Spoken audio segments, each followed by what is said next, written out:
Hi friends, ఇవాళ సరదాగా మంచి టిఫిన్ ఏదైనా చేసుకుందామా? అదే మసాలా మినీ ఇడ్లీ ఫ్రై. కావాల్సినవి ఏంటో చూసేద్దాం రండి.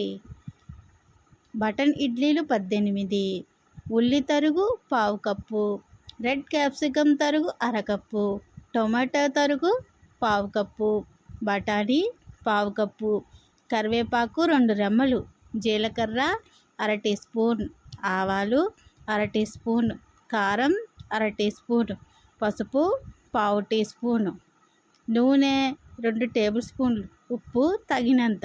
ఇప్పుడు తయారు చేయు విధానం చూసేద్దామా మరి? ఓకే.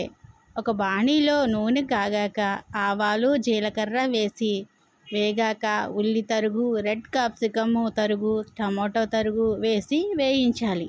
బఠానీ, కరివేపాకు, పసుపు, కారం, ఉప్పు జత చేయాలి. బటర్ ఇడ్లీలను జత చేసి జాగ్రత్తగా కలిపి సర్వ్ చేసుకోవాలి. అంతే, masala mini idli fry ready.